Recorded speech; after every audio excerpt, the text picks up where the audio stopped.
Saya kira ada beberapa hal yang ingin saya sampaikan. Yang pertama adalah terkait visi dan misi dari KUHP. Karena yang ditanya oleh Mas Alfon itu adalah visi dan misi. Yang pertama itu adalah konsolidasi ya. Jadi konsolidasi KUHP ini dalam pengertian bahwa KUHP ini mencoba menghimpun kembali berbagai ketentuan hukum pidana yang di luar KUHP untuk kemudian dimasukkan ke dalam KUHP.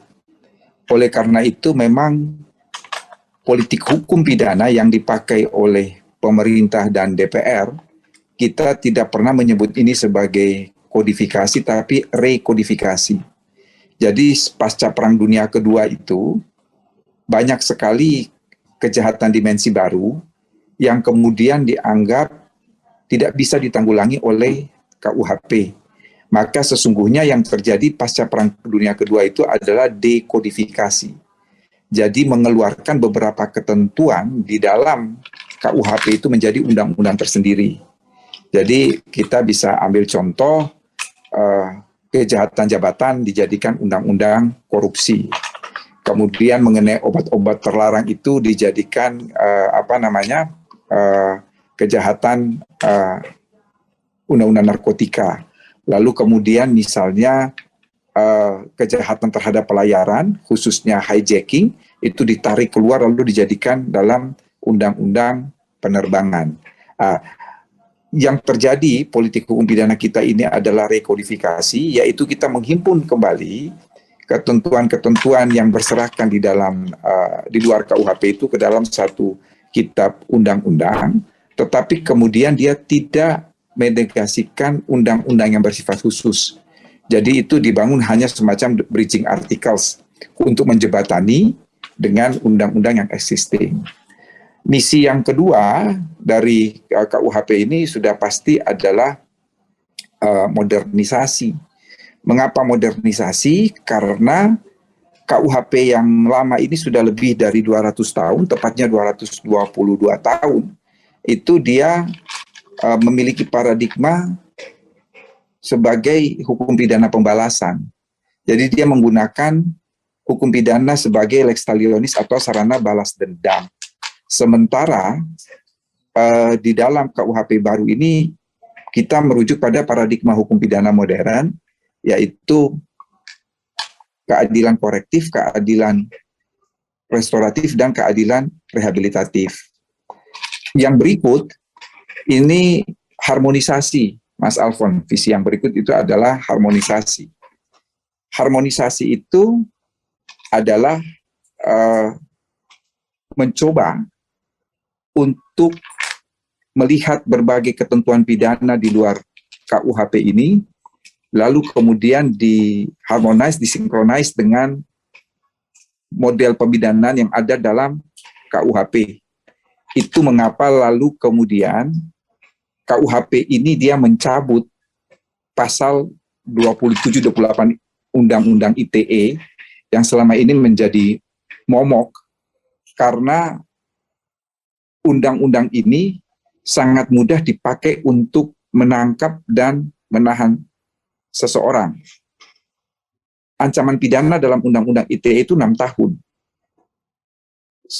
Kita memasukkan berbagai ketentuan dalam Undang-Undang ITE, khususnya penghinaan dan pencemaran nama baik itu, ke dalam KUHP, tetapi ancaman pidana itu jauh dikurangi. Apa tujuannya, Mas Alfon dan teman-teman peserta webinar? Supaya polisi sudah tidak bisa lagi menangkap dan menahan dengan ancaman pidana yang lebih dari 5 tahun tadinya itu.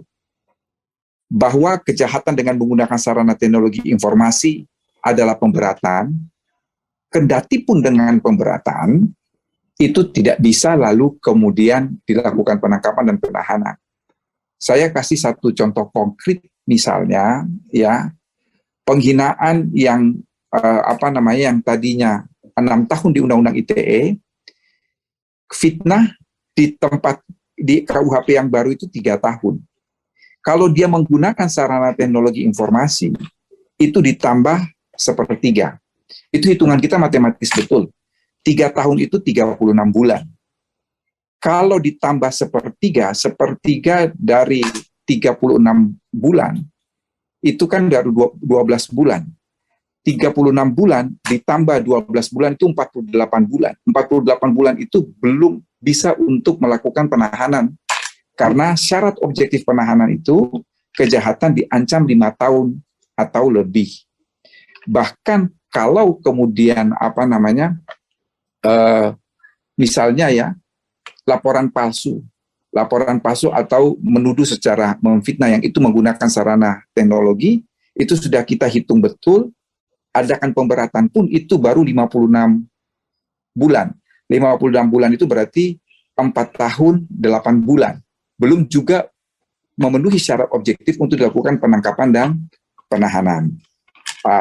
Ini harmonisasi, kita melakukan harmonisasi dengan ketentuan pidana, yang kemudian kita cabut dan lain sebagainya kalau kemudian itu dijadikan alasan. Misi yang keempat itu adalah dekolonisasi. Dekolonisasi ini tentunya kita menghilangkan nuansa kolonial, terutama pada buku 1 maupun buku 2. Saya hari Kamis yang lalu itu di acara YouTube-nya Budiman Tanurejo ya. Budiman bertanya kepada saya begini, kalau dibandingkan dengan buku 1 dan buku 2, buku 1 KUHP lama dan buku 1 KUHP baru, kira-kira yang berubah itu ada berapa persen? Dengan tegas saya menjawab antara 80-90%. Itu perubahan mendasar yang fundamental itu justru ada pada buku 1. Lalu kemudian Budiman kembali bertanya, kalau buku 2 itu berubah berapa persen? Oh, kalau buku 2 itu tidak banyak berubah. Isunya tidak banyak berubah. Ini menandakan bahwa sebetulnya hukum pidana itu berlaku universal. Bahwa pembunuhan dimanapun di muka bumi ini adalah kejahatan. Penipuan di muka bumi ini dimanapun adalah kejahatan. Pencurian, pemerkosaan, dan lain sebagainya. Lalu saya katakan waktu itu bahwa substansi buku 2 atau substansi tindak pidana dari seluruh KUHP di dunia ini sama, kecuali dalam 3 hal, yaitu delik politik, delik kesusilaan, dan penghinaan. Sehingga saya mengatakan, jangan dibanding-bandingkan. Kalau bicara soal delik politik, bicara soal penghinaan, maupun bicara soal delik kesusilaan.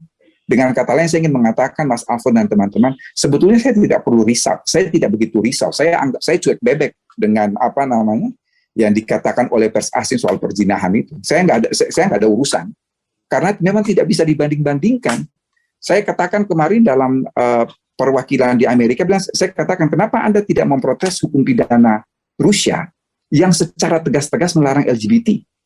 Mengapa Anda tidak memprotes hukum pidana Irlandia Utara yang tegas-tegas melarang LGBT? Mengapa persoalan kohabitasi kok Anda repot di Indonesia? Mengapa Anda tidak memprotes KUHP di negara-negara Eropa Utara yang membolehkan aborsi? Padahal aborsi di kita itu adalah tidak pidana. Kita ini masih sangat liberal, tidak ada persoalan LGBT itu dimasukkan di dalam KUHP bahwa larangan, nggak ada. Jadi masih lebih keras Rusia dan Irlandia Utara. Lalu kemudian begitu juga ketika berbicara soal penghinaan, dan itu jawaban kami kepada putusan PBB yang ada di Jakarta, kami sudah jelaskan. Silahkan Anda mengkomentari pasal lain, tetapi kalau Anda bicara soal defamation, soal kejahatan terhadap kesusilaan, terhadap kemudian delik politik, Anda tidak bisa banding-bandingkan. Saya bisa menunjukkan bahwa memang antara negara satu dengan negara lain itu berbeda, karena tidak terlepas dari situasi sosial, kondisi politik, dan lain sebagainya. Dan misi yang terakhir itu adalah betul-betul kita menyusun satu KUHP nasional yang kemudian itu tentunya berorientasi pada Pancasila, Undang-Undang Dasar, dan juga latar belakang kehidupan sosial masyarakat kita.